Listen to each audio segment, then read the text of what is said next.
monitor the vital signs of the individual and weigh the individual to ensure the accurate dosage. And it prohibits a peace officer from using, requesting, causing, directing, or influencing the use of the chemical restraint upon another person, and requires a peace officer to intervene without regard for chain of command to prevent another peace officer from doing so. So I know that I don't think CML has taken a position on this one. No, they have not yet. I know some law enforcement agencies are concerned about it. No, but I understand. Well, obviously, we all know where it's coming from. They have tasers, though, so which are far less likely to kill you. Obviously, this has to do with the death in Mhm. Aurora, and Yeah. and it was the wrong weight chosen.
If you're a council member, please be sure to have your video camera on and be mindful that we are streaming this meeting on Channel 8 and on our city's website. The chat function is disabled to ensure that the public can see all portions of the meeting. The city clerk is the host of the meeting, and I and our IT staff will be the co-host. Council members and panelists will be able to unmute themselves when recognized. Please mute yourself when you have finished speaking, and remember to lower your virtual hand to prevent disruptions. As a reminder, we will use roll call votes only when required by law or when requested by a council member or the clerk. Other votes will be voice votes counted by raising hands in the Zoom chair determines. If a member disagrees with the stated outcome of the vote or feels that their vote was not properly heard or is not recognized, the member should immediately request the mayor's attention. This time I'll call a special meeting to order and ask the clerk to call the roll. Mayor Huseman, Present. Mayor Pro Tem Frank, Present. Councilmember Madera, Present. Councilmember Alan Thomas, Present. Councilmember Noble, Present. Councilmember Guardiola, Present. Councilmember Hurst, Present. Councilmember Grimes, Present. Councilmember Smith. Mayor Huseman, you have a quorum. Thank you. This time I'm looking for a motion to excuse those members not present. Councilmember Grimes, So moved. Mayor Pro Tem. Second. Have a motion and a second to excuse those members not present. Is there any discussion? Seeing no request for discussion, we'll take a voice vote. Please use your physical hands in the chat window so your vote can be counted. And that is going to pass 8-0. This time I'm looking for a motion and a second to go into executive session. Councilmember Alan Thomas, So moved. Councilmember Hurst. Second. Have a motion and a second to enter into an executive session regarding the city manager recruitment pursuant to CRS 24-6-402, parenthesis 4, subparentheses E, F, and G for the purpose of reviewing and discussing applications and materials related to candidates for the position of city manager, which are documents protected by the mandatory non-disclosure provision of the Colorado Open Records Act, reviewing candidates and discussing personnel matters, and determining negotiating positions and instructing negotiators on matters that may be subject to negotiations concerning the contract for the city manager. Is there any discussion? Seeing no request for discussion, we will do a voice vote by showing our hands in the chat window. And that is going to pass 8-0. The city attorney has already circulated the link for the Zoom. Once the executive session concludes, we'll return to the Zoom meeting to make public action or to adjourn to the study session. See you all there.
Okay, it is 7 p.m. City Council is out of executive session. At this time, does anyone on council have a motion that they wish to make?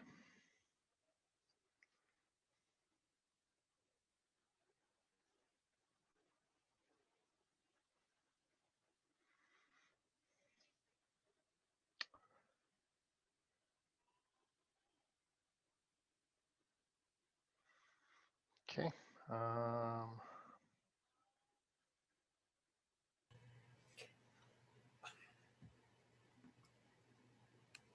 Councilmember Noble? Mr. Mayor, is this with regards to our session? Yes. Okay. I move to enter into negotiations for city manager with our interim city manager, Roger Tinklenberg.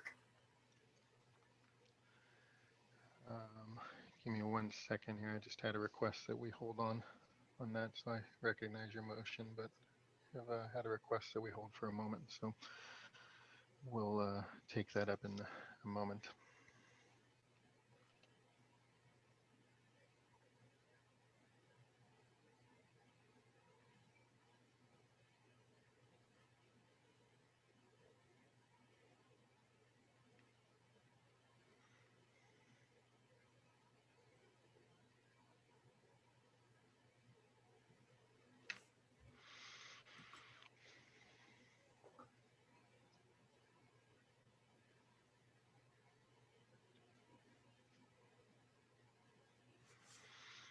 Gonna come back to that. We're gonna take a 3-minute recess while we wait for other people to join the meeting, and then we'll come back to your motion.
Okay, if everybody is there, we can get started again.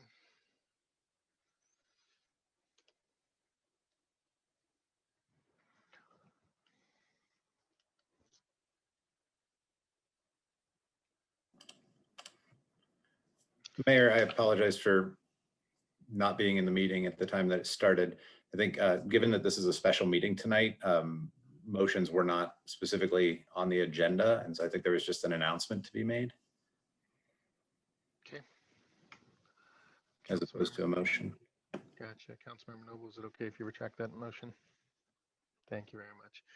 And I apologize on that. I thought that we were coming out of this meeting to take formal action, or coming out of our executive session. Apologize for that, to take formal action. So given that we are not going to actually do this through motion, would just like to announce that the City Council appreciates the hard work of Mr. Tinklenberg, especially over the course of the last 9 months, as he has served 2 roles, both as our interim city manager and in his current role as a deputy city manager. And because of that hard work and appreciation, we would like to enter into negotiations with Mr. Tinklenberg to be the next city manager for the city of Commerce City. Any discussion on that before we adjourn this meeting? Seeing no request for discussion, we'll adjourn this meeting and convene our study session. This evening, we have 3 presentations for the study session. The first presentation is on holiday decorations. Would like to invite Jody Hardy, Community Relations Manager, to make the presentation.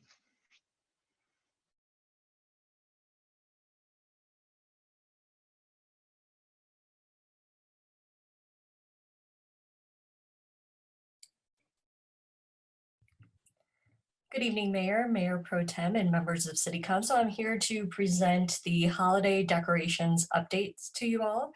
Dylan, if you don't mind pulling up that presentation, please.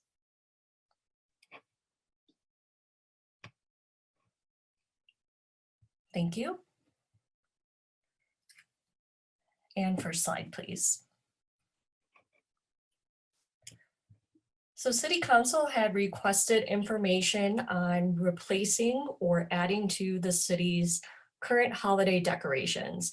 City Council also asked us to consider a few items, particularly designs to improve the overall city image, consider illuminated decoration options, to seek design approval from a committee or community feedback, such as the Cultural Council, and then also consider adding additional locations along Quebec Street, East 62nd Avenue, and East 104th Avenue.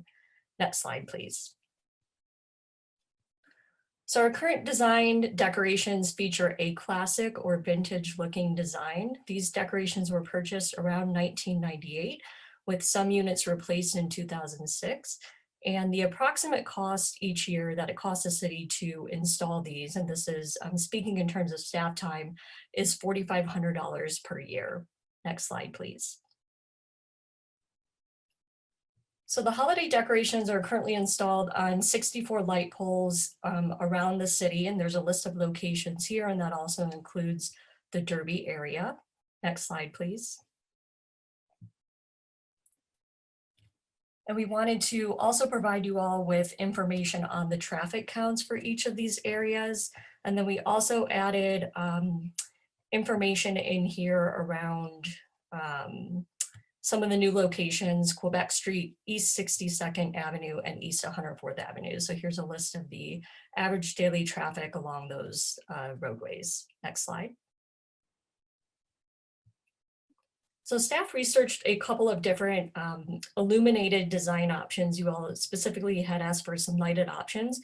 So there are many, many design options to choose from. So these can be anything from winter seasonal themes, such as snowflakes and stars, to the more traditional holiday decorations as we currently have, such as Santa, Tin Men, or holiday trees. So we are suggesting that the City Council consider a more winter themed decoration, such as the snowflakes that you see here on the screen. So these are inclusive of all holidays. Not everyone celebrates Christmas, so just keeping in mind the inclusivity of these decorations. And then also the decorations could potentially stay up longer since they're not tied to any particular holiday. They're more of a winter themed, if you will. So the cost here on the low end is about $500, and that's for like a 3-foot by 3-foot snowflake, such as the one in the bottom left of the screen.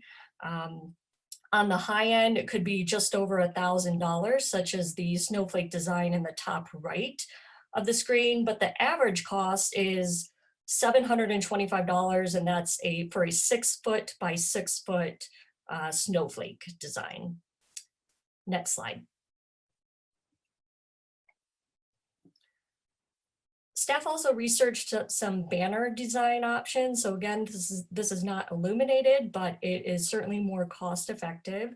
So again, looking at these winter themed kind of snowflake banners, these banners give us the capability to add a bilingual message on here, such as Happy Holidays in both Spanish and English. So on one side, and then on the back side would be Spanish. You could also display our city logo, and again, being cost effective. And this comes in at approximately $250 per banner. And that's just for the banner cost itself. That does not include the bracket piece on here. And again, another thing to keep in mind with these banners, they do have a variety of year-round seasonal options for us to choose from. So if this is something that we put up and we liked it In the winter, they have spring designs, 4th of July, etc. So something that could be incorporated more year round. Next slide. So staff is recommending a couple of different location options for you all to consider. So we would continue the illuminated decorations in the Derby area, and this, along with these other locations listed here, so this is where we currently install the lights, and these light poles are ready to go. The brackets are up, so there wouldn't be any extra staff time put into this, or other than the approximate cost to install it. So the total cost for this is, again, keeping with that $725 per lighted decoration figure, that comes into $50,900 for the 6 foot by 6 foot decorations. And then again, if you wanted to go to more of that premium decoration size, that comes in just over $71,000. And there would not also be any additional staff cost to install this. So we would not have to contract this out. This is something staff would be able to install themselves. We did not include, I just want to point out one thing, we did not include East 62nd Avenue in this list of locations. And the reason for that was those are Xcel Energy power poles, they're not light poles. So we would have to obtain permission from Xcel Energy to be able to drill into those power poles. So East 62nd Avenue was not included on this list. Next slide, please.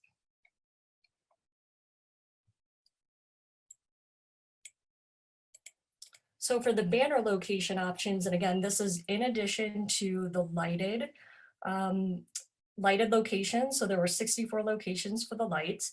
So with the banners, we could add almost close to 400 banners at these locations on Quebec, Highway 2, East 104th Avenue, and then along Tower Road. So the approximate cost for this, it came in just over close to $215,000 for the 24 by 48 banners and brackets. We would have to contract this out for the installation of these banners. So that cost is $75,800 per year. And then unfortunately, we do not have any storage space. So we would have to purchase an additional storage unit, which would run about $8,000 to $10,000. And that's a one-time fixed cost. So we just went with a $10,000 figure here. And that brings us up to close to $300,000. Next slide. So just to recap the cost summary for you all, with the lighted decorations, $50,900, seasonal banners, close to $300,000, and then that storage cost would bring us to $360,000 for 2021. And then that's just for this year, and then consider the future annual installation cost to contract out, putting up those seasonal banners. That's a yearly cost of $75,800. Next slide.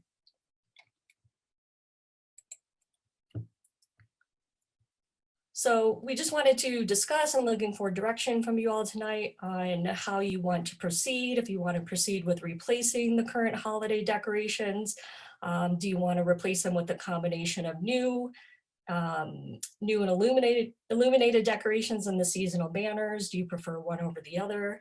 And then do you also want to consider adding or removing any of the locations that we proposed tonight? Next slide. And with that, I will open it up to questions and discussions with you all. Councilmember Waddiel.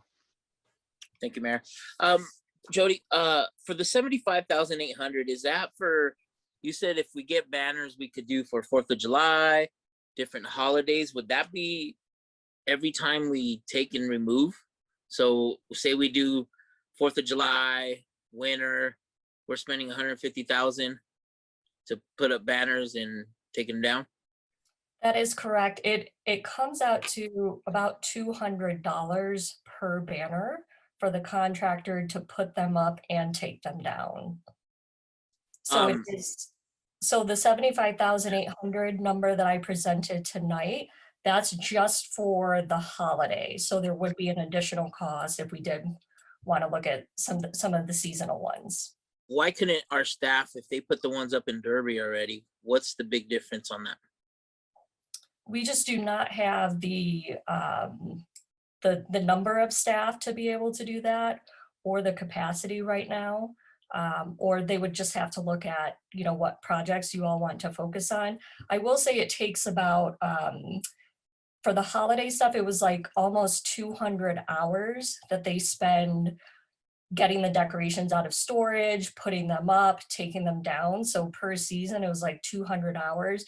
And it's about 3 staff members per light poles who installed those. Okay, thank you. Councilmember Madera. Yeah, I'm all for replacing the current decorations. I think they've kind of run their useful life. And my favorite was the blue and white snowflakes. So something in the middle. I wasn't really a fan of the more expensive one anyways. And yeah, I think it's our decorations are long overdue to be replaced. And you know, I think making this investment will give us a lot of joy for years to come. Councilmember Hurst. Yeah, I think about some great places that have good decorations, and we talk about the vibe and kind of the feeling around a community. And I've seen places go from you know, not a very well-known town to a very well-known town because they have holiday decorations that make you feel you know, in the spirit, whatever holiday that you are celebrating. I guess my one question about the costs associated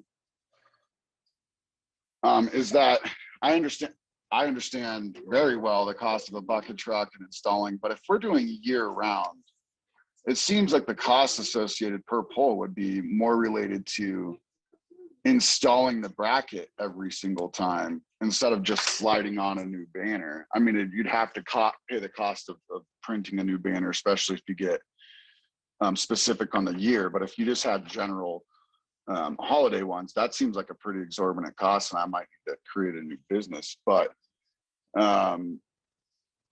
that would be like the clarification I'd be asking for, is if we committed to the banners, you know, and kind of having a blend of these out there. The banners, I think, give us more opportunity, but it gives us another opportunity to communicate some other important events within our city, especially as we continue to develop, you know, some cultural events and things like that.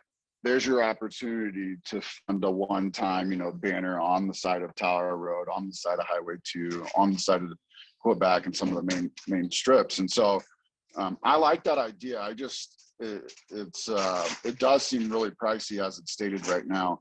It just seems like if you had a constantly one up there and you're not taking brackets on and off, you could drive down those costs over time.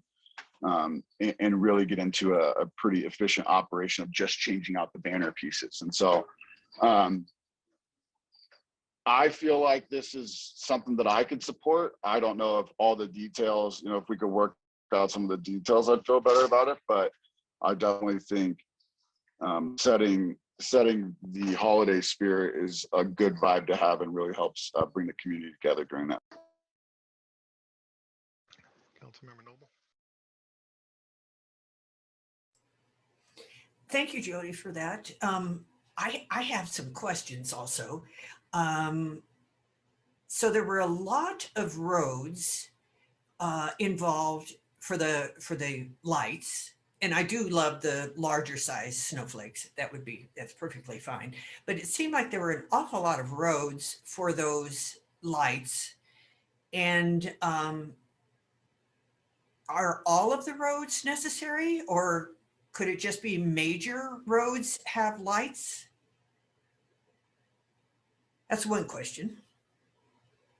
I mean, I think that the shopping area in the south, the shopping area in the north, the major thoroughfares, Quebec, Highway 2, 104th Tower, makes sense for lights that people are on the most. I'm not certain, are you including 62nd because it is a shopping thoroughfare? It seemed to have, I was surprised to see it only had 7,000 vehicles a day. Yeah, East 62nd Avenue, is that what you just said? Mm-hmm. Yeah, that one was included because that was a specific city council request. Oh, it was? Okay. Well, it's surprising that it has so few vehicles on it. I was surprised to see that. Then my other is about the, so about all the roads. There's so many roads. There's maybe 10 roads that have lights on them, 10 streets that have lights on them, right? And is there a reason not to reevaluate where the lights actually go up, so that they're on major thoroughfares as opposed to a lot of different smaller roads? Yeah, one thing, to your point, one thing to consider is we just provided the count of each light. So this would be a decoration on every light pole that's available. So we could certainly reduce it, right? You can skip every other light pole. That would certainly help reduce cost there. That could be something else to consider, but just for the purposes of tonight, we just went ahead and gave you all of the, the number of poles that we had. Okay, and then banners. I love banners. I've been in other communities with banners, and I noticed that even at the beginning of the pandemic, Thornton had banners up on their light poles, just about caring about each other and that kind of thing. So they can have messages as well. We have the Memorial Day parade, which isn't occurring this year, but that's another thing that could be on the pole. The Cultural Council could put something up. There's always good reasons to make use of a banner. I agree with Councilmember Hurst. It seems like the bracket is where the cost would be incurred. So it would be interesting to find out if just slipping another banner on would make sense. And I do believe that that there were no lights planned for Tower. And Tower is a very busy road now. A lot of people take that in and out to work and stuff. So I might suggest adding that one if it means taking off other ones somewhere in order to add that in. But overall, looks great. Those were great suggestions. Love the banner, love the lights. Looks good. Thanks, Jody. And if I may comment, Councilmember, the Tower Road, when those poles were installed, they were actually installed with the banner brackets ready to go, because we were anticipating that someday we'd want to move in this direction and add those banners. So that, but we can certainly check on the lighting piece along Tower as well. Oh, that's clever. That's very good. Oh, one other question then. What about the utility poles? We have permission to use utility poles for banners throughout Commerce City, or do we have to go through some special procedure? We would have to verify with Excel Energy. And does that apply to the lights as well? Yes. Okay, thank you. Councilmember Alan Thomas. Thank you, Mayor. Thank you, Jody, for the presentation. It was just confusing to me, though. On the banners for the English and Spanish, is like English on one side and is Spanish on another side, or are they like one language per banner? So that cost is for the English on the front and the Spanish on the other side, although we could design it. That was just a sample design that I put up on the screen. So we, certainly have the flexibility to customize it. If you all preferred, to have English and Spanish on one side, that's something we could definitely make work. Okay, great. Thanks. Yeah, that's all I had. Thank you. Any other comments or questions regarding this? Mayor Pro Tem.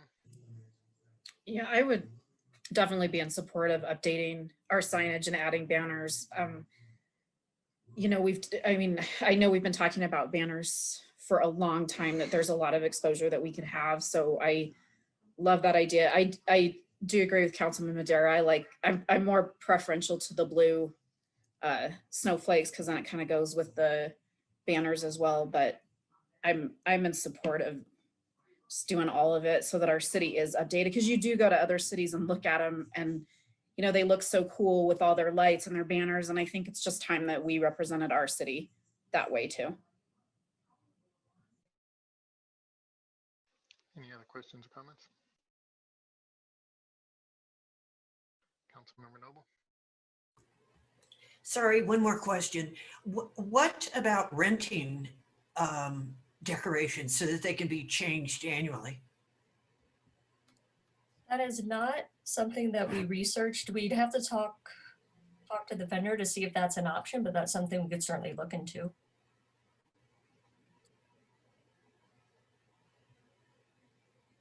That would be great. Thanks. Any other questions or comments?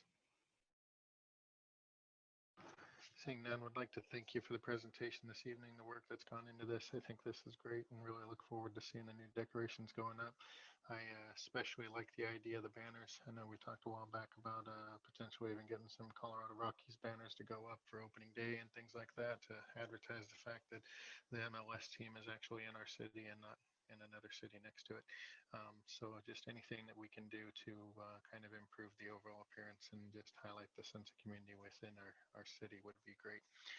So thank you again for all that. Thank you. Have a nice evening.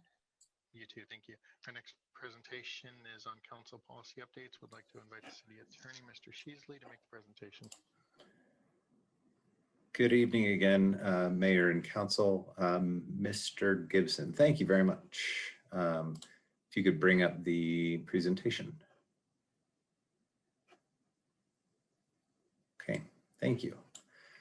Trying to navigate these slides.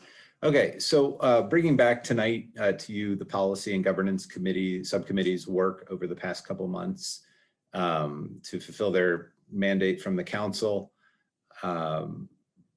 There are a few policies discussed here, and we're going to bring these back on an iterative basis over the next few months. And I would ask those council members to chip in if there are any questions. I'll do my best to make my way through these. And so if we can get the first slide page, please. And so the first thing we're going to tackle tonight covers a number of council policies, but they really focus on meeting procedures and how the council's meetings operate, particularly with virtual meetings. But they do cover when we go back to regular meetings for the most part. And then there are a number of policies that address how council members behave and when they travel and attend events paid for by the cities. And so the committee wanted to address some of the expectations of council in those matters. I do want to note the language, we're trying to make a difference between expectations and mandatory actions or prohibitions. So you'll see that going through the language. So if something seems particularly onerous, make sure that you know it's, you read it to see if it is actually restrictive or if it's a guideline to help council work well together. And so these policy changes are presented for council to discuss. If you're in favor, we'll bring them up for approval at a council meeting. Your other alternative is to discuss changes here that you might have consensus on, or ask the committee to work on particular issues again. Next slide, please. And so starting off with meeting policies, they address how debate runs. It discusses being recognized unless you're making a procedural objection or a point of order. Where I have red text in here, I've actually cut from the policies that are in the packet so we can look at the specific words. We have software in chambers and here to ask for attention, but if that's not working, if you can't find it, unmute yourself and ask for the mayor's attention. We're going to remind council members to be unmuted when they're speaking and being clear and audible. And then if you don't hear something, council members need to ask to have the mayor ask them to speak, to repeat what they said. And that could be another council member, the mayor, a third party, staff, anything like that. And then reinforcing a concept that's already in council policies about council members speaking multiple times, that you wait until everybody's done so. So while to be conscious of who's raised their hand. We'll do the next slide, please. And then I think it's good to get through some of these procedural items and then maybe have a brief discussion on them. We wanted to address procedure, and I know this has been an issue for the council. And so the task falls to all members of the council, as well as the city attorney and city clerk, to be attentive to whether there's something procedural that's wrong. But it is, at a first glance, incumbent on council members to raise an issue promptly by getting recognized or interrupting to get attention and clarify. And then to remind council, if you don't understand what you're voting on or don't think the motion is accurate, if you can't hear somebody, or if you don't agree with the outcome of the vote, you need to immediately raise an issue. But that's something that staff will also be looking out for here. Next question, or next question, next slide. Thank you. Council members have asked about submitting items and getting items on an agenda. And there have been questions about preparing and having staff readily prepared for answering questions on a particular topic, or having enough notice out there for the rest of council. And so this is one where it's recommended, unless it's an emergency or unforeseen or something that comes up from public comment or staff has asked for it especially, there's a recommendation that council members get endorsement from another council member before you bring up an administrative council business item, and that you submit it by Tuesday before a regular meeting, so that it can be included in the packet with any materials you have. But the idea of getting another council member's endorsement is to make sure that you have, in compliance with the open meetings law, done some legwork and have some support so that council's not blindsided by something. Next slide, please. And this is a kind of an adjunct to that. There was a request that council be able to put items in the agenda or in the record of an item. So unless it's a quasi judicial hearing or an action like that, council members could submit supplemental materials on something that's already on the agenda that they're solely responsible for, but they have to get it to the city clerk in a certain amount of time before the meeting, and then it could be republished. But there's another limit here, is that council members would not display materials or cause staff to display materials, whether that's using the overhead projector or sharing a screen on a virtual meeting, unless everybody present, unless all council members present consent unanimously. And this was something the committee seemed to feel strongly about, and wanted to make sure that all of council would agree to that, to make sure that the meeting stays on track. And then I think this may conclude. Okay, we'll get a couple more items. Next slide, please. And then specifically on electronic meetings, this is another statement of expectation. Council conduct, our council doesn't seem to have much of a problem with electronic meetings. It has been noticed in the public of distraction, or of people having their video on or off at times. Council members may not know that when there's a slide presentation going, like right now, if you turn your video off, you can still be seen in some views on Zoom. And so these are statements of expectations and guidelines that hopefully are not too controversial. That same limitation on screen sharing is more specifically stated here. Next slide, please. We clarified, just confirmed our current public comment practices in virtual meetings that we're doing, where we consolidate everything up front. That's kind of codified into these policies, but also there's a specific prohibition that if somebody's not registered or scheduled to speak, that they're not brought in at the last minute. Next slide, please. And then finally, on the procedural meeting component, we updated the policy on study sessions, confirming that study sessions are really, the purpose is to discuss policy and develop consensus and get information so that everybody knows really what that's for. We clarified how you call study sessions so that the mayor or council members, 3 council members, like with a special meeting, could call a meeting. We codified the requirement that staff provide a general summary, and then kind of had some similar meeting procedure requirements here. including on submitting supplemental materials and screen sharing, et cetera, how we debate, how we wait for other people to speak before we go. One of the components was ensuring that meetings are advertised through social media, whether they're special meetings or regular meetings or study sessions. So I'm happy to hit the next one, but that's kind of a big chunk before we go to the next topic. If there's any discussion or any commentary from the council committee members on that. Are there any questions or comments regarding what's been reviewed so far? Seeing none, please proceed, sir.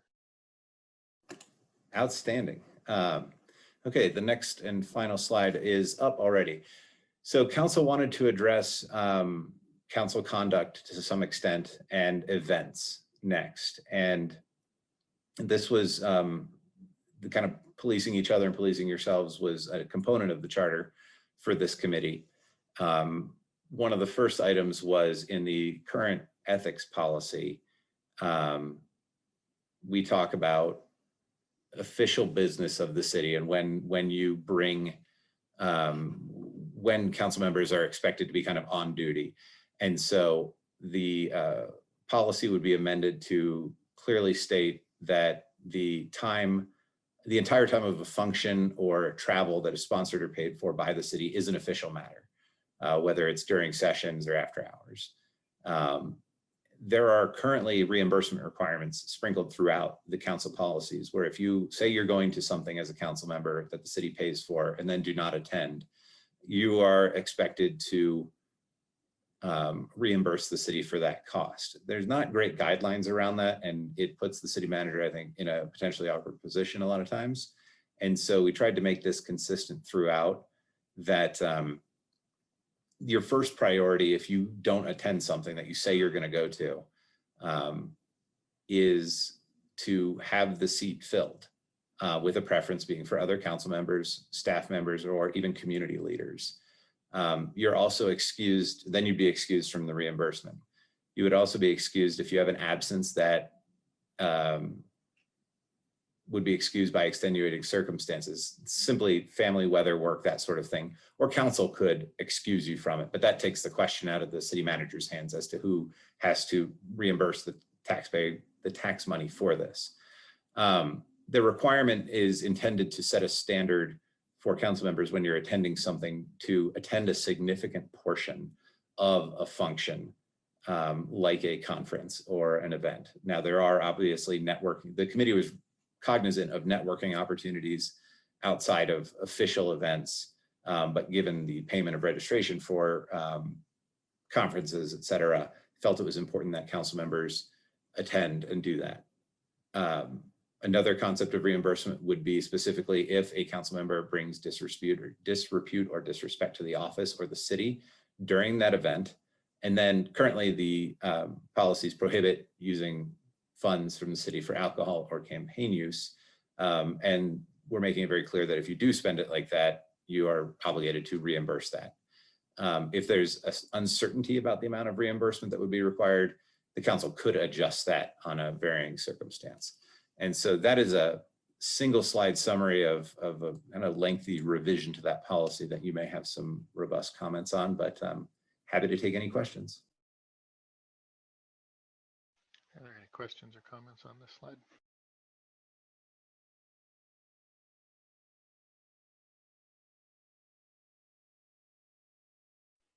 Seeing none, please move on.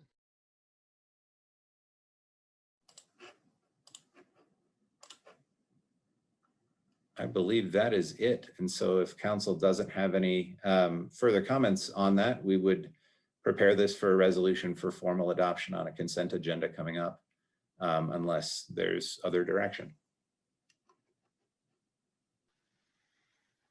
Councilmember Alan Thomas.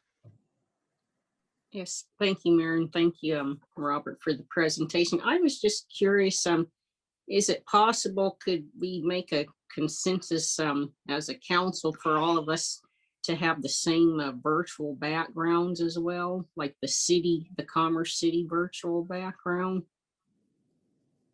I don't know how everyone else feels about that, but just to show, unity and, have the same Commerce City background for meetings and study sessions.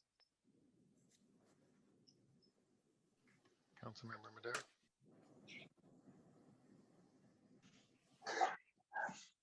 I had a question about the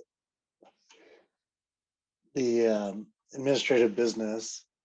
I mean, Tuesday just seems a little soon, because Monday you have your study session. So basically you would have to, dedicate a good portion of the next day if you hadn't already came up with something on just administrative council business, and then, communicate it with someone else on council. So I was wondering, maybe like Wednesday or Thursday even would work better for that. I mean, usually the agendas come out on Thursdays, so maybe Wednesday would make more sense.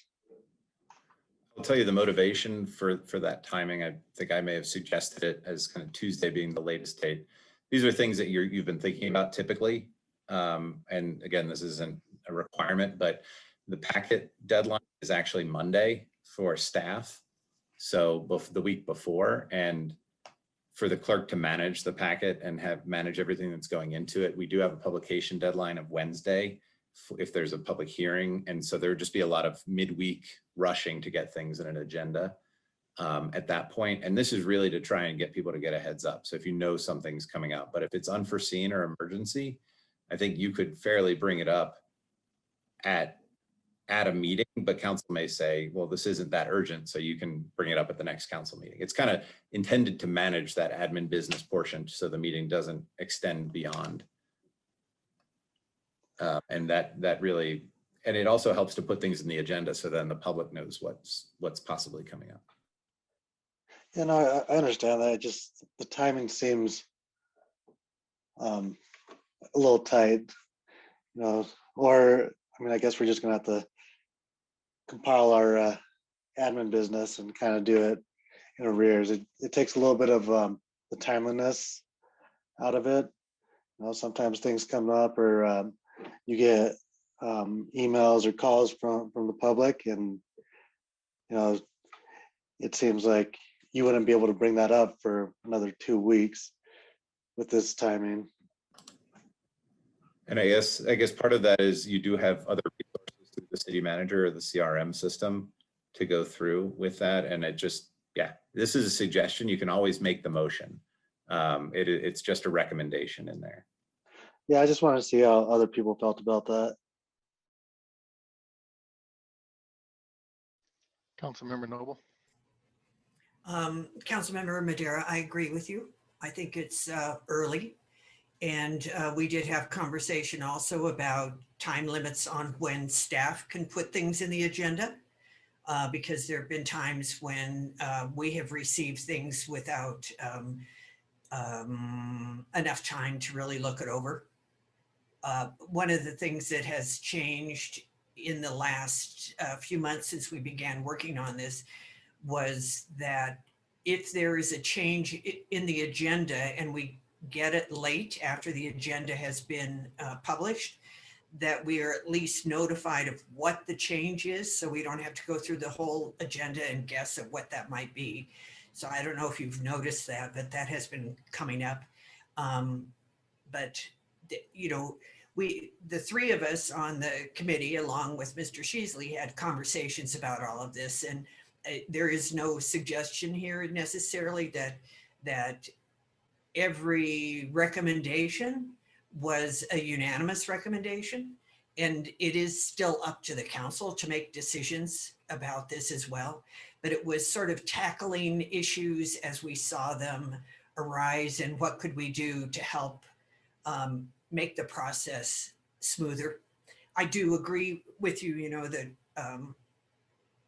administrative business is an opportunity for us to bring up things, and I wouldn't want to be using administrative business to control the time of the agenda. The agenda has items in it that can be laid over sometimes as well. So it's balancing all of it, and I favor on the side of the residents and making sure that we're getting things accomplished for them as well.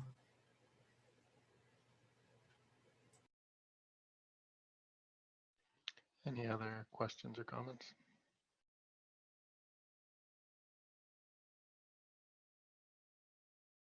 Councilmember Hurst. I just want to show my support. I think, it comes to the details, but really what it all comes down to is good recommendation, like good business practices for all of us.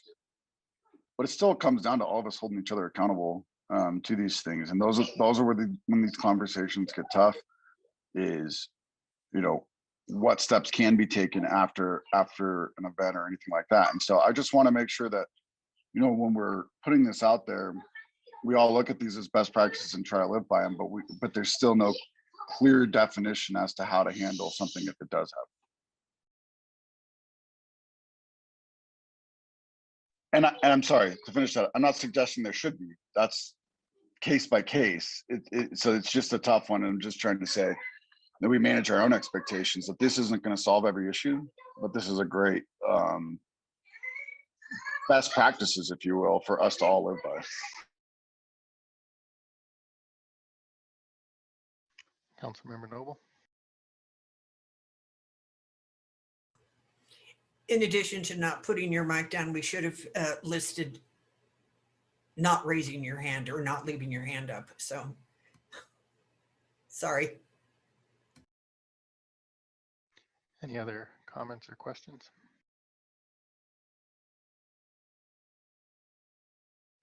Seeing none, I think these are all some great recommendations, and look forward to the resolution that we can implement them.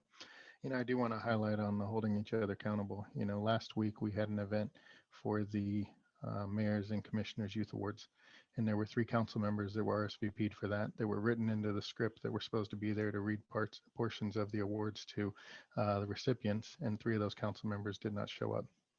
It's disappointing whenever on the fly the script had to be adjusted by the 2 people that were there in order to make the event go off. And, so holding people accountable needs to happen across all people, and needs to happen no matter whether it's an event that we're paying money to go to or an event that we've signed up to go to and we receive an email on Monday or on Tuesday saying, hey, this is what's going to happen, and Wednesday we need to be there in order to do it. So disappointing, not a single one of the 3 of them made any mention to anybody that they weren't going to be there. The event started late as we were waiting for those council members. And then again, like I said, that script had to be adjusted on the fly, and that's a foul. So with that, thank you, Mr. Sheasley, for your presentation on that. We will move on to the last presentation, which is Metro Districts Regulation. I'd like to invite John Bourgelet-Jaley, Management Analyst, to make the presentation. Right. Thank you, Mr. Mayor. Good evening, Honorable Mayor, City Council. Dylan, do you have the presentation pull up?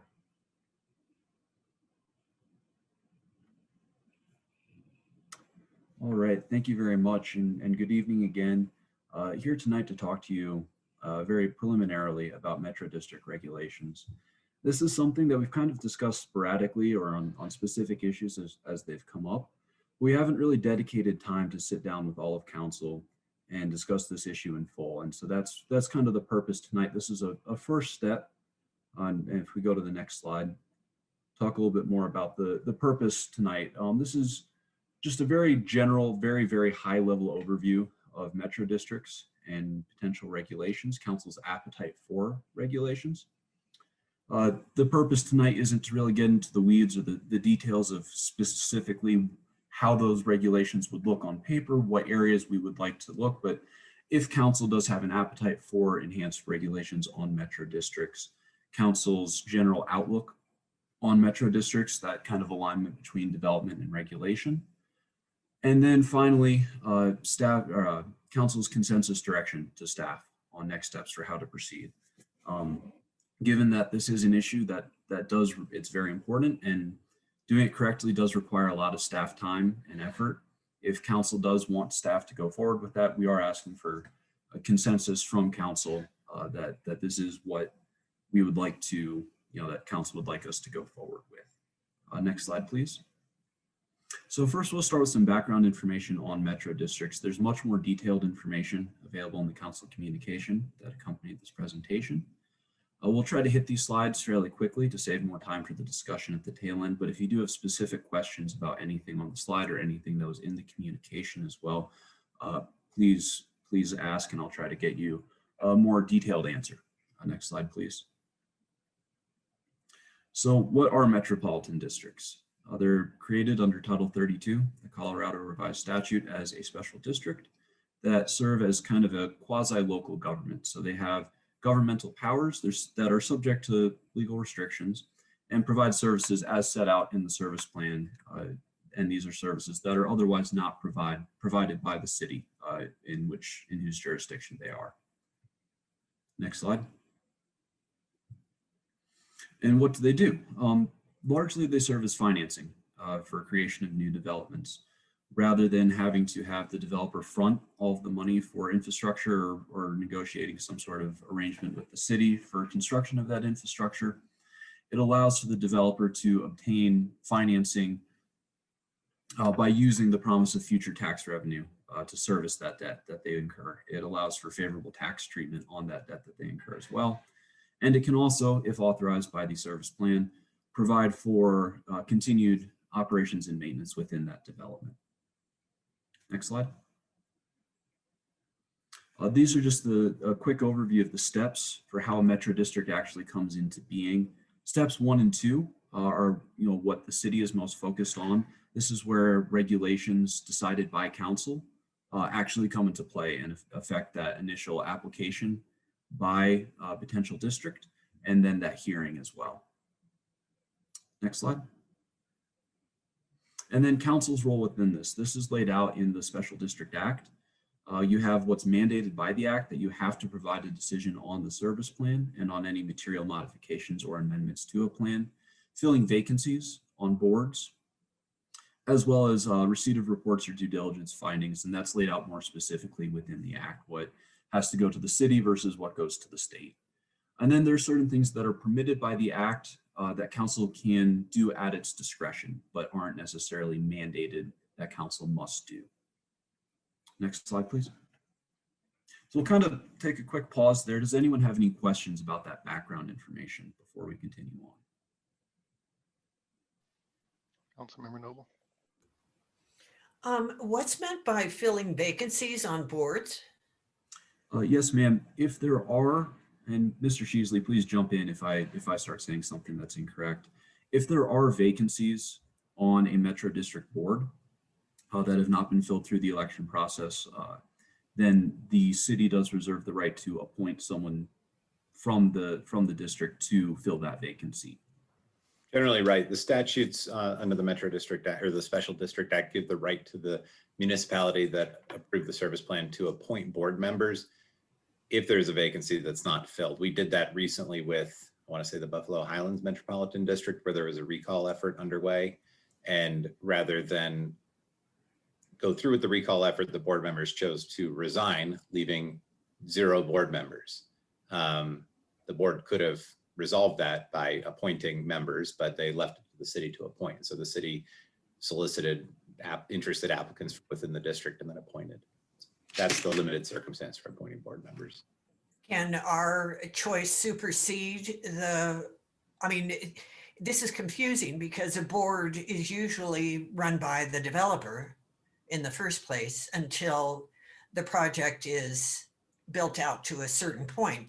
And which board are you referring to? Are you referring to the master board, if you will, or the boards that are underneath it? It refers to the board of any district organized in the city that the city approved a service plan for, and or that the city would by statute have the ability to appoint people. However, the ability to appoint only arises in certain situations. We don't have a say over the elections or appointments. The board itself can fill a vacancy. The board of the Metro District would fill the vacancy. That would be the first result. But in the absence of any board members, the city would have to step in and do it. Oh, okay, great. Thank you. Are there any other questions or comments at this time? Seeing none, please proceed.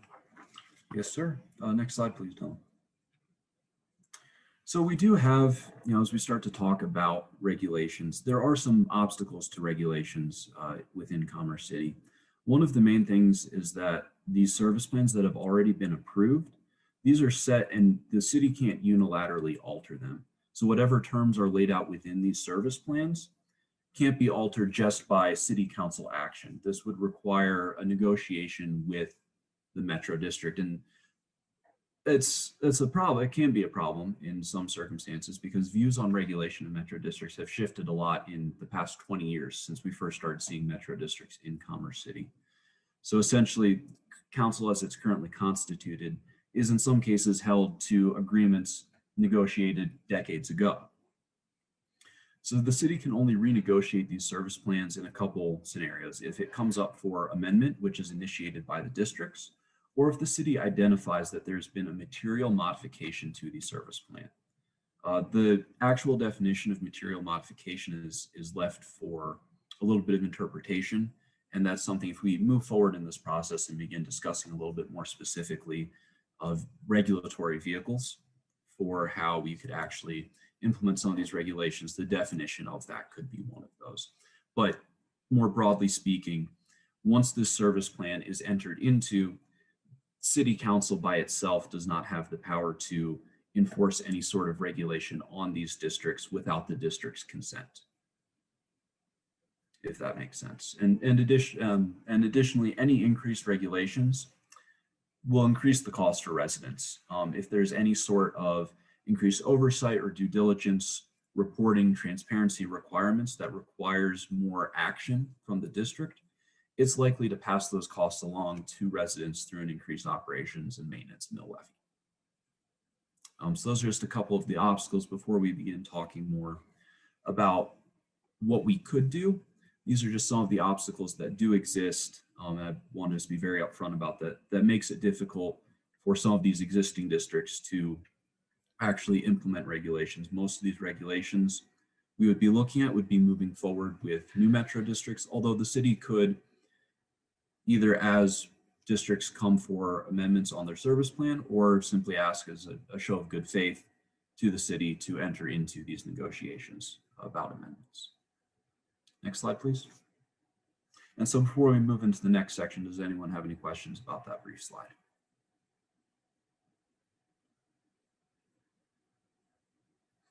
All right, moving forward then.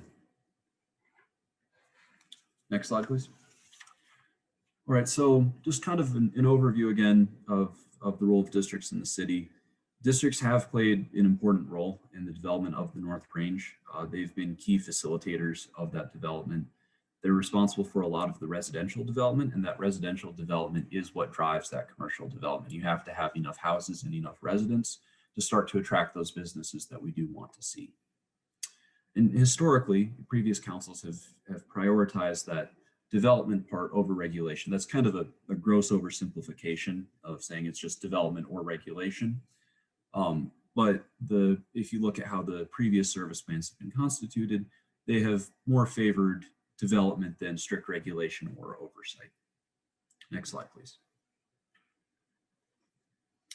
So under Title 32, home rule municipalities such as ours do have very broad regulatory powers over metro districts. There's a lot that we can do.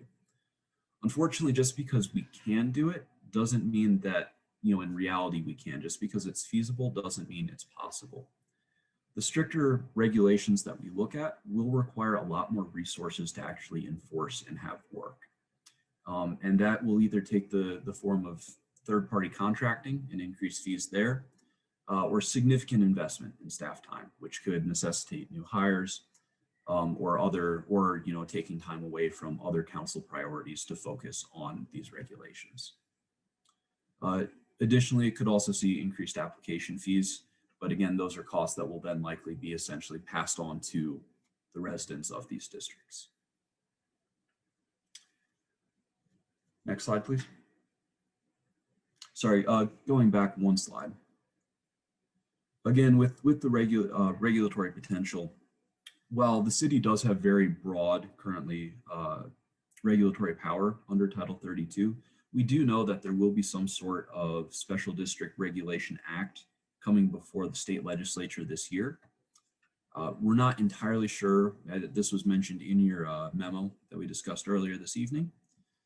One possibility, as we begin this discussion, council could wait to see more specifically what will be in that act, it might be wise to wait and see what action the state takes so that the city doesn't burden itself with either budget implications by hiring third-party contractors or having to hire new staff or invest significant staff time to engage in oversight that the state would otherwise do itself on our behalf.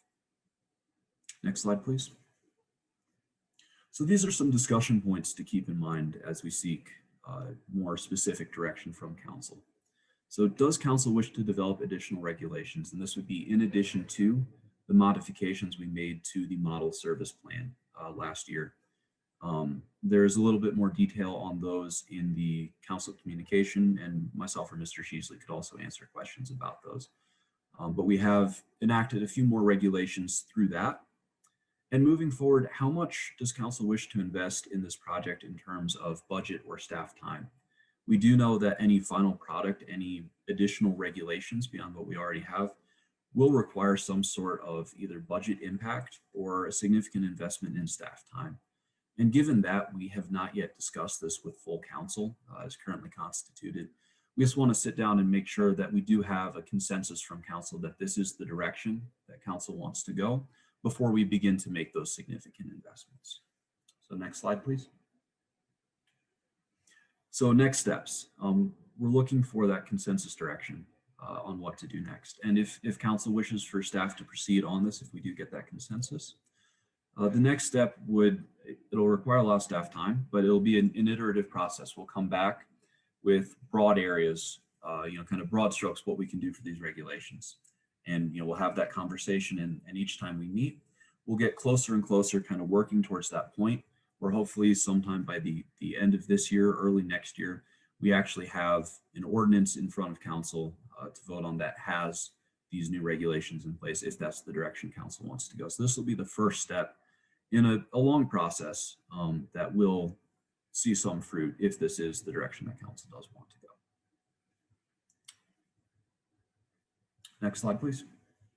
So those are all the slides I have. I'm happy to answer any questions that council has and any feedback on the presentation, and also to hear what direction council has for staff. Thank you. Councilmember Madera.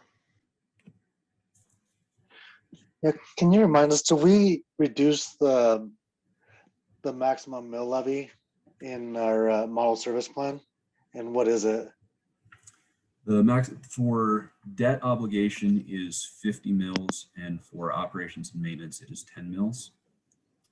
The numbers do float above that due to Gallagherization. So I believe in actuality, it's like 55.6 mils for the debt service and 11 point something for O&M. And I will comment on top of that. The council has the model service plan we're operating under was staff developed and used and proposed for various developments as a kind of a stopgap in the last few years. The mill levy cap was proposed and agreed to by a number of applicants, but some proposed mill levies that were over and above that in the Reunion neighborhood, as I remember, and council approved those as well, although they were not as high as some we have seen.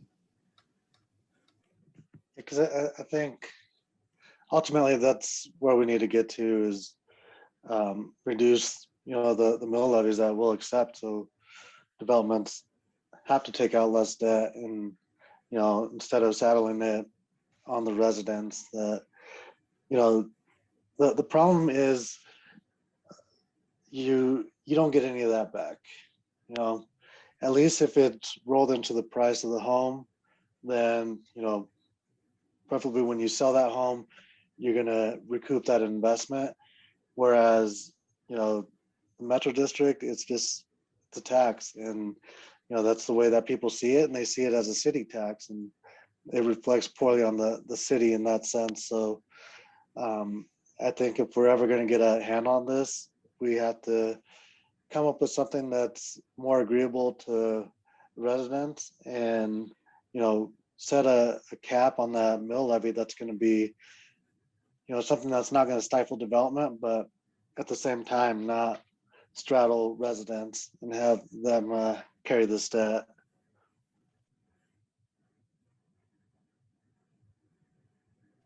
Thank you. And just a caveat on that point, you know, ever since the new tax law went in where the SALT deduction is capped at $10,000, if you're paying your additional fees out to property taxes instead of to the mortgage interest, which is fully tax deductible, you're actually losing out by having it go into a metro district like that.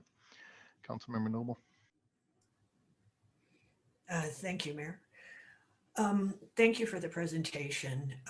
This is certainly something that is hugely on my mind and on the mind of constituents in Ward 4. I think last I heard there were 56 metro districts in Commerce City. That was at least last spring. Are there more than that? Is that a correct number? That's approximately correct. I can get you the exact number. And we do have a couple cases currently pending as well. I believe we have 2 cases currently in the pipeline, and we're looking to have 2 additional submittals sometime soon. So in the last year, I've been to 2 really important Metro District sessions. One of them pre-COVID was put on by the Urban Land Institute. And the second one was put on by Ehlers. And I had sent the link to council members and staff in the hopes, or had it sent to all of you in the hopes that you would take a look at it, because they presented opportunities that we haven't looked at and presented a new way of looking at metro districts that we haven't discussed. And one of them is that when a developer comes to a city, first and foremost, they're looking at their profit. So what they're doing when they make their proposal to the city is have that as their incentive initially. So we're not negotiating with them necessarily. We're just saying, okay, and here is the basic service plan. There is a service plan in Fort Collins, in the city of Fort Collins, where they set certain expectations and that there has to be extraordinary benefit to the city in order for there to be a metro district approved. And among the things that they list are things like GHG reduction, water energy conservation, multimodal transportation, enhanced resiliency, increased renewable capacity, have owner resident control as soon as possible, must be a broad public benefit, and so forth. That is part of their service plans, and it's then tied into any comprehensive plans or plans that have been done for the community. So we do have things in our 2010 comprehensive plan that would apply to a service plan that have not yet been incorporated, and it would be a perfect opportunity to do so. And when the argument is made that it's going to cost residents more, that's not necessarily the case if we are asking them to provide us with their rate of return as part of qualifying. What is their rate of return? It may be far higher than any of us could possibly estimate.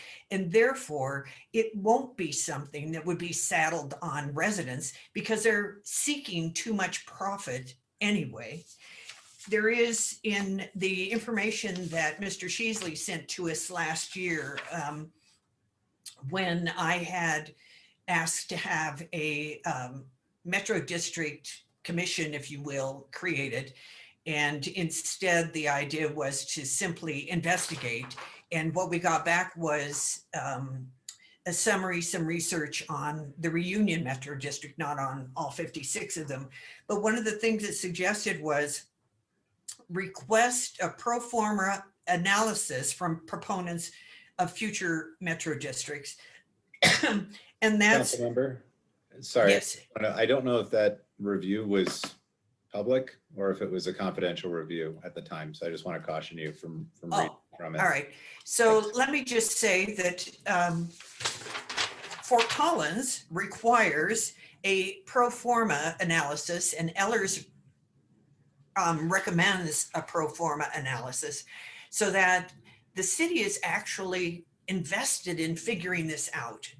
so that residents don't wind up saddled on it. I see so many people who are saying that they need to move out, or people who buy their homes and in the first year they're perfectly fine because all of the expenses haven't been added on, and that happens in the second year and the third year, and that's when they feel the pain. It's actually turned into a pretty scary situation, and it's out of control. There wouldn't have been a reason for a 10-part Metro District analysis by the Denver Post if we weren't facing issues. And Commerce City has had an open door for Metro Districts and for the developers to get what they want, in my opinion. And that's why we need to take a harder line and a better look at this on behalf of the residents of Commerce City and on behalf of the future of this community. Thanks. Councilmember Wadiola. Thank you, Mayor. I think this is more towards Roger. When we're talking about staff, didn't we approve staff for this already? I know we've approved the budget analyst, what Mr. John, Jenna, and Elliot. Isn't one of those positions supposed to do the Metro District stuff? Or am I making things up? Well, we assigned it to John, but we didn't specifically budget an additional position for this. So sort of yes, sort of no. No, I just want to, because I think it's I mean, it's much needed, and I know that the council before, and I think even this council has been wanting to have a position for Metro Districts to review the plans, to look into the research, and when we're looking at additional staff members, I mean, I think that's something that we have to do.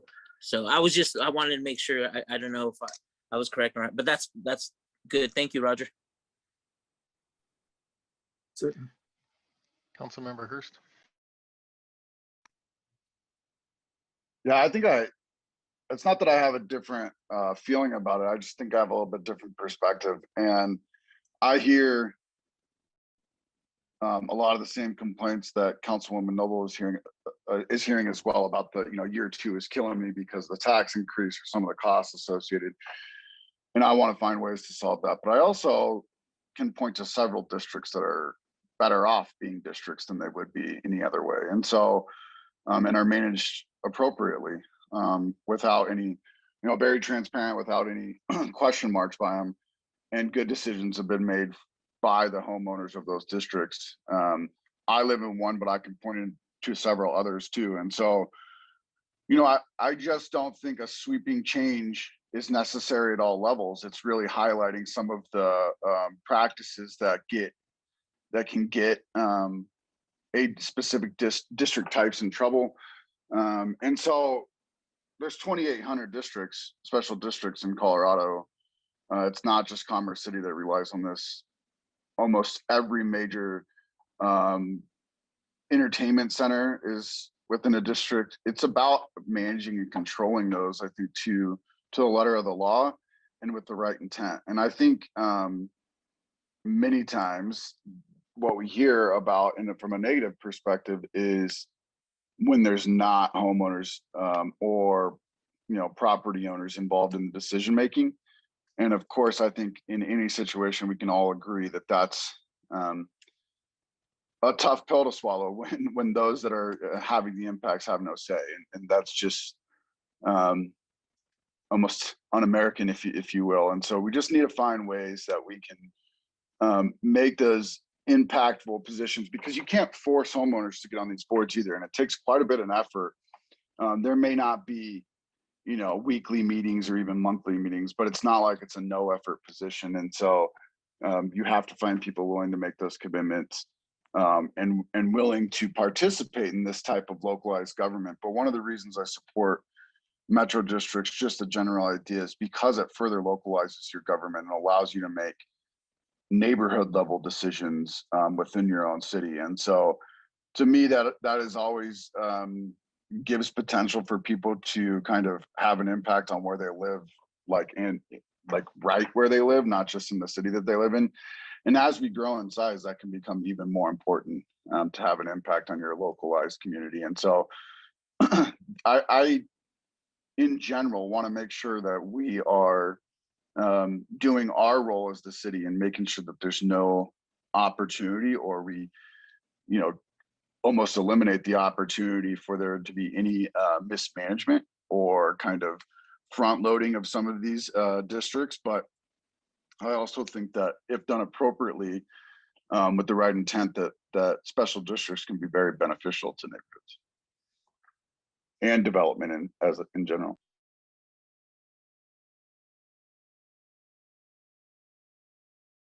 Any other questions or comments?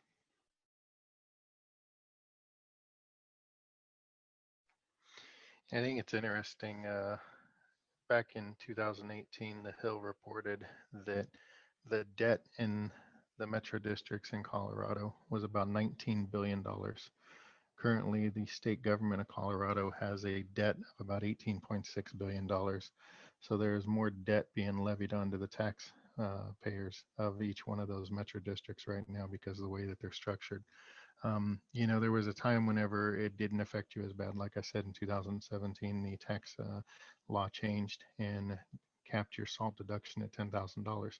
And so now if you're paying into those metro districts, you're not able to write those taxes off like you used to be able to in most cases, especially if you're a dual income family and, you know, you have a couple vehicles registered and you're doing everything, you're leaving money on the table with your property taxes. But again, mortgage interest is still 100% tax deductible. You know, the model that has been used to fund infrastructure has become such that they rely on metro districts in a manner that it's going to be next to impossible to wean us off.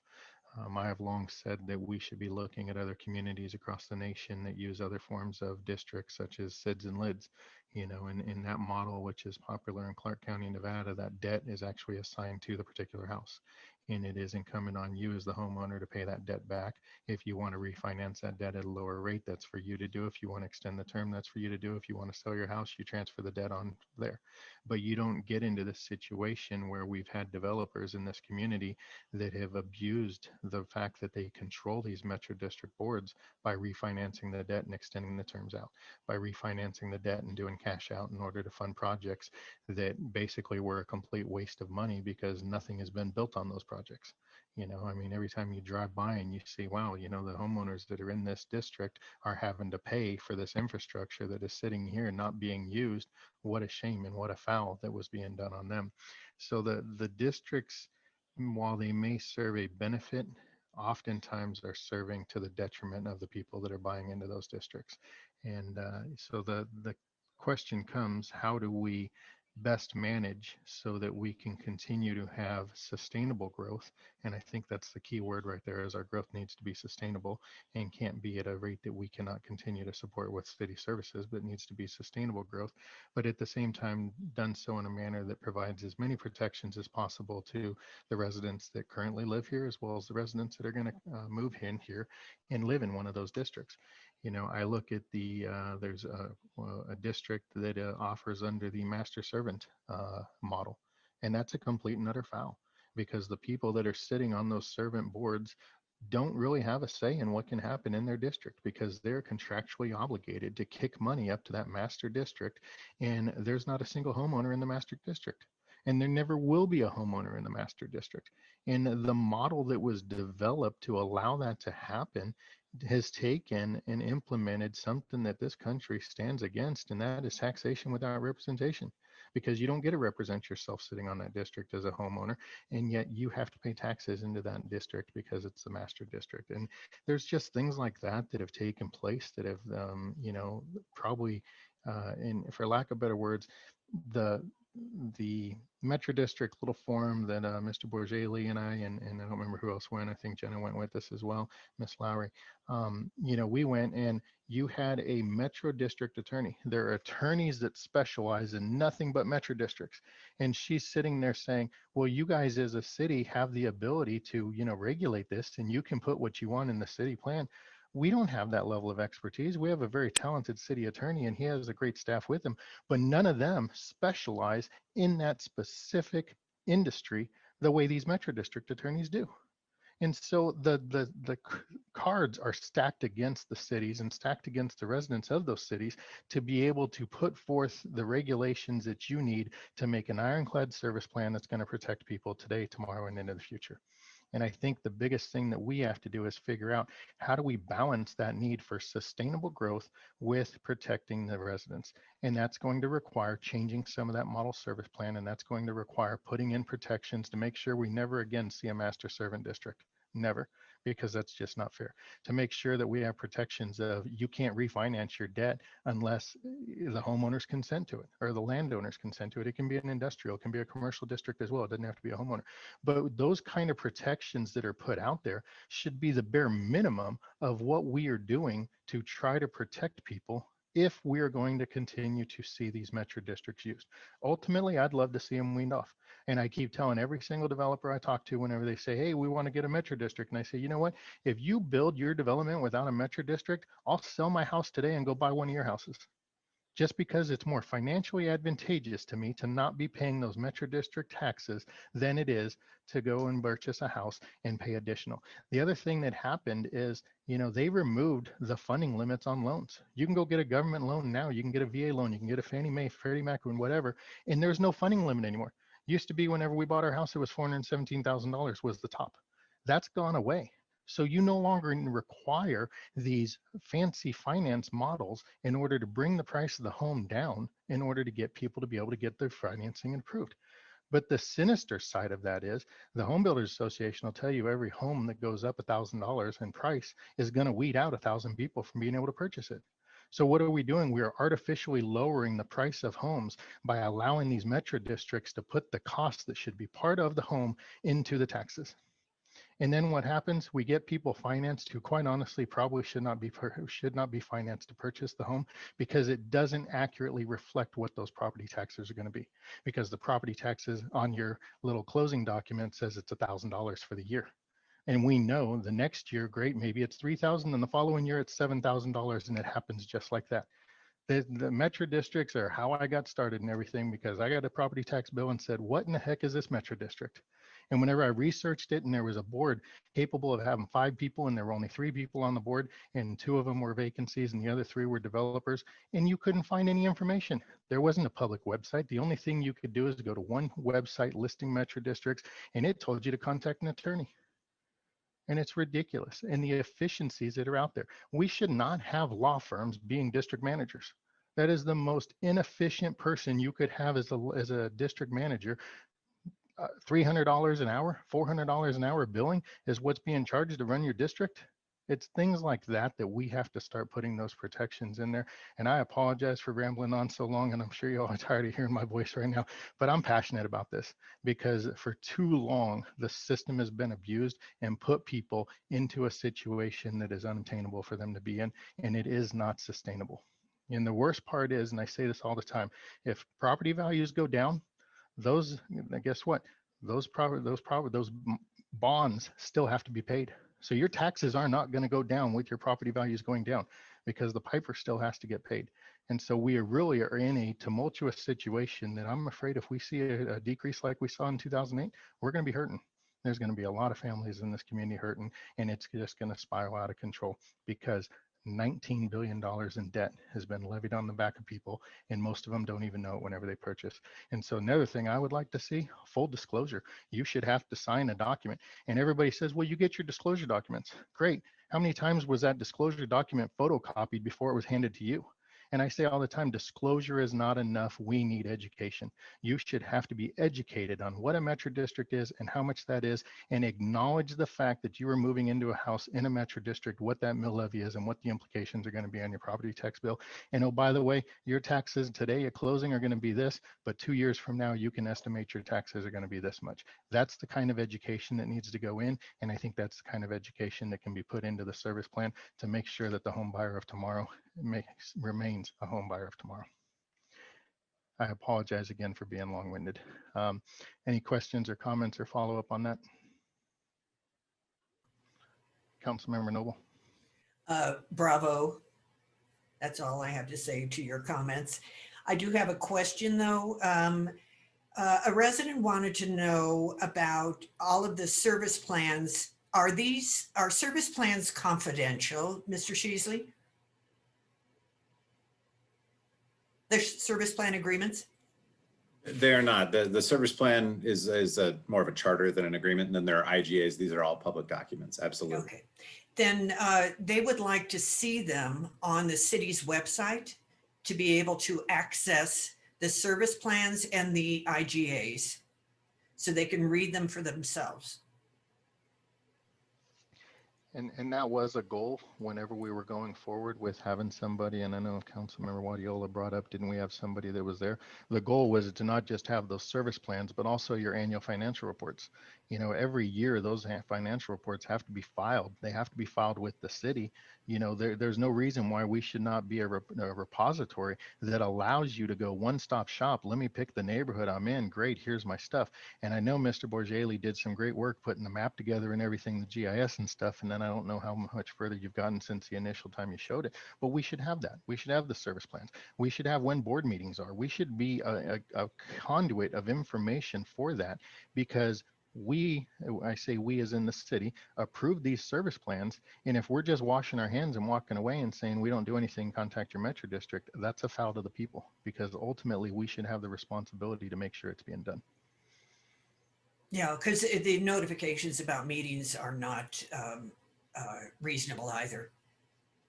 They post in one place. For example, in the Metro District in which I live, they only have to post at the recreation center. And that means you have to actually be in the recreation center in order to be able to see it. And they're on Zoom meetings now themselves. So it makes it very complicated. There's a lot we can be doing, and I appreciate that. Thank you. And also, I think we did make the requirement that the meeting has to take place within city limits. You know, whenever I first started on my district, I was having to drive to Greenwood Village for the meetings down there. And they were at 8 o'clock in the morning on a Monday or a Tuesday, whenever most people are going to work. You know, how can a resident who lives in that district afford to go out there for that kind of meeting? And that's a foul as well. So, Councilmember Madera.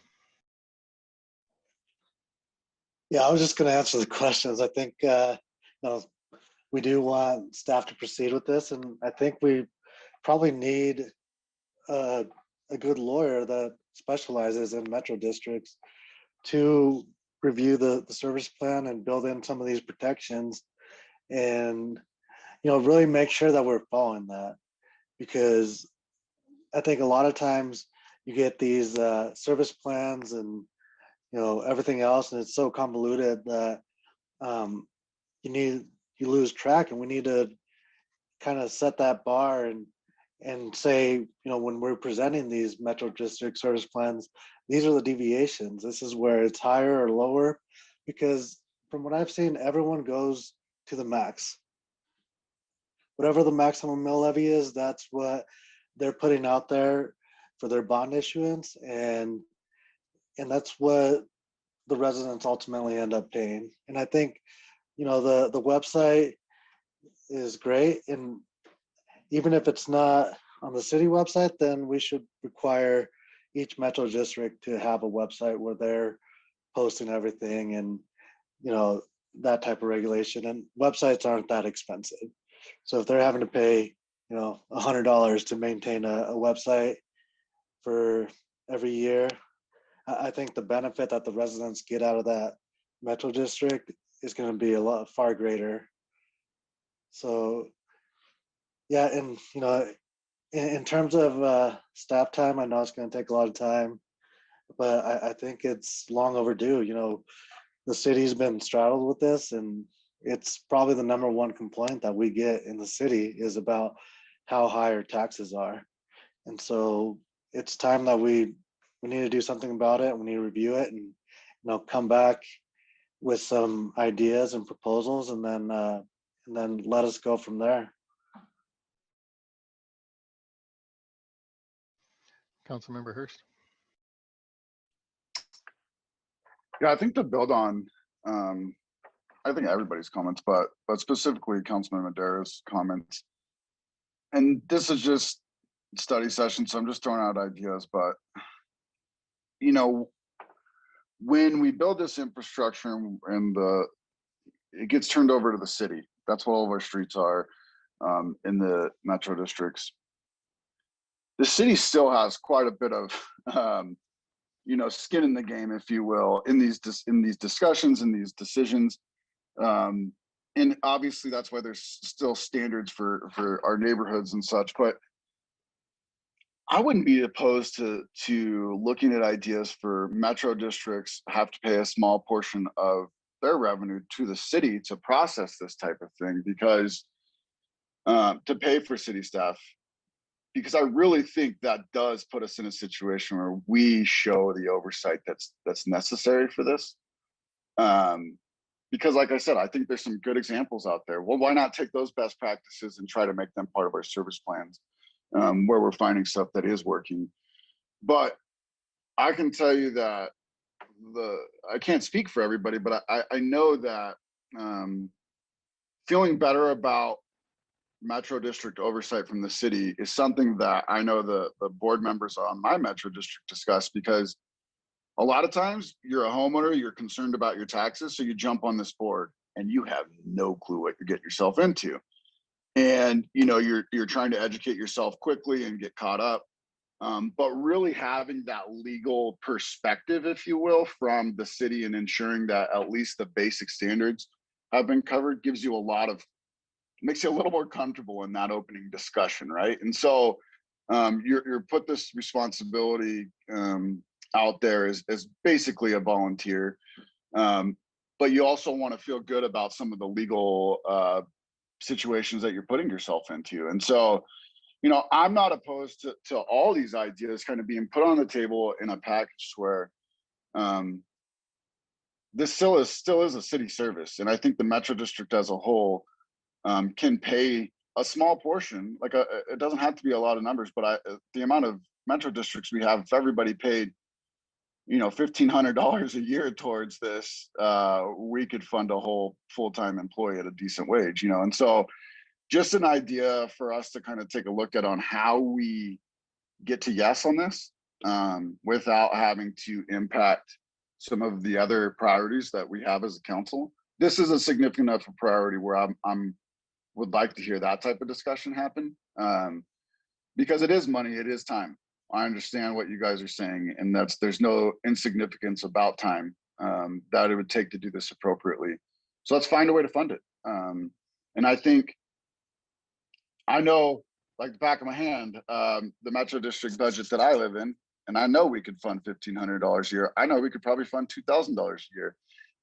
And we could probably easily sell that, if you will, to the homeowners, because they'll feel a lot better about the city's oversight. And we know that we have someone dedicated who has expertise in this area to protecting them in this kind of legal binding contract.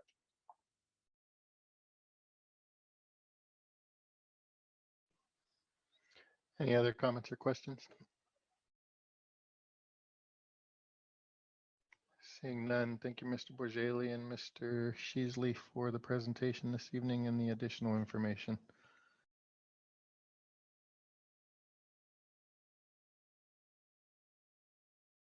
And the last thing on our agenda is reports. Mr. Tinklenberg.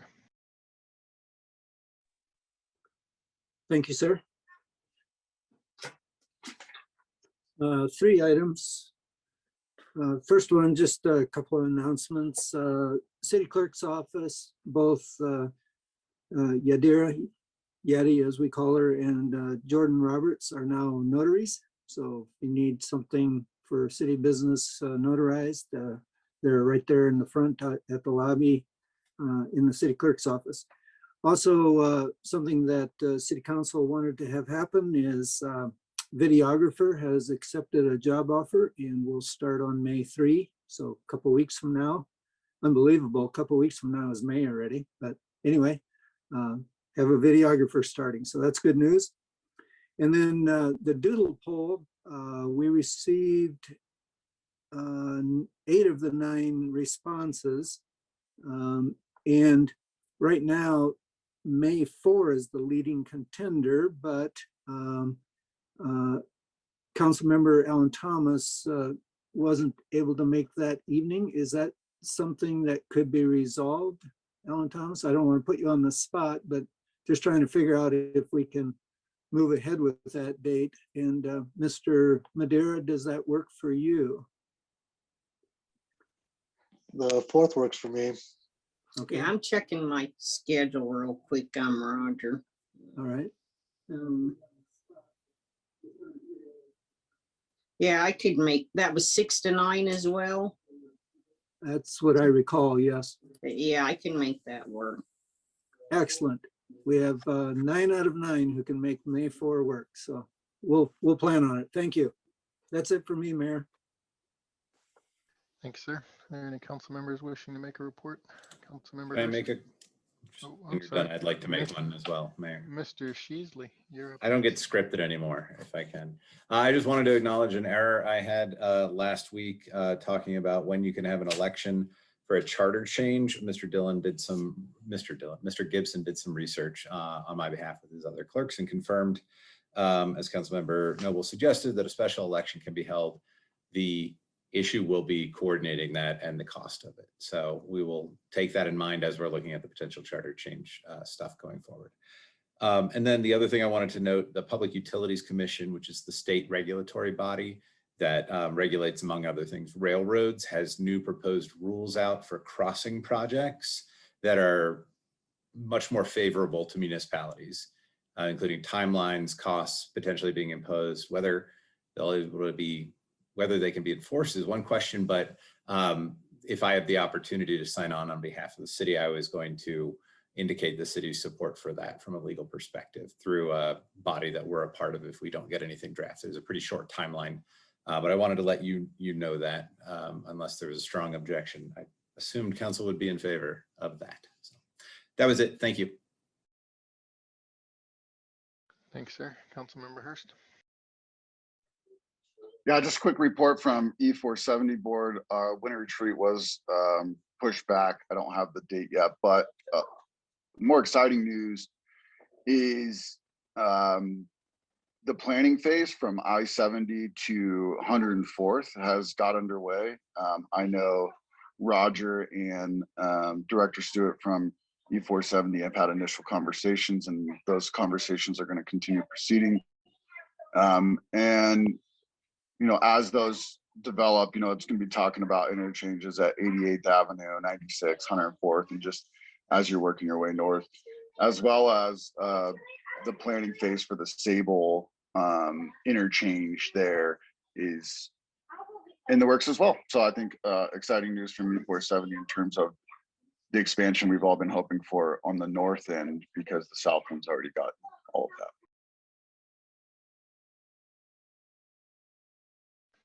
Councilmember Grimes. Thank you, Mayor. You all received an email from Roger this evening about a vaccine clinic through Denver Health that's going to be happening this Friday and Saturday at Dick's Sporting Good Park. This is intended to serve our underserved communities, specifically people of color and immigrant communities. And so just wanted to ask that anybody that has contacts that they could share that with, please do. And they have 5,000 vaccines available. I'd love to see lots of our community served by that. So share, share, share. Thank you. Councilmember Noble.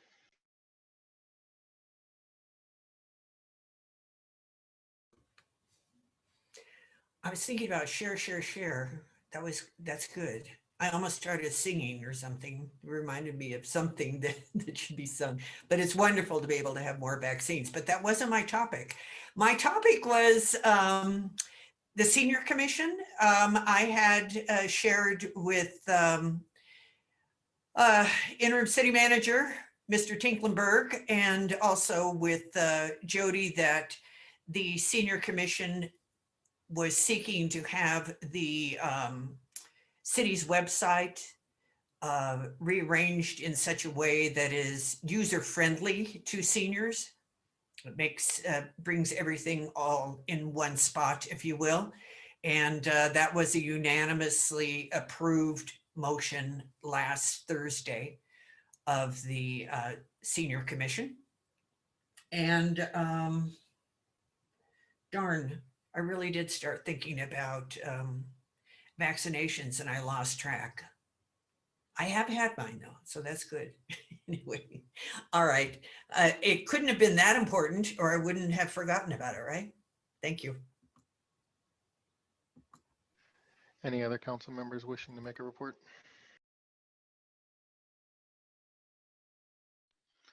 Seeing none, I have nothing to report this evening, so we will adjourn. Have a good evening, have a good week, and we'll see you next week for our council meeting.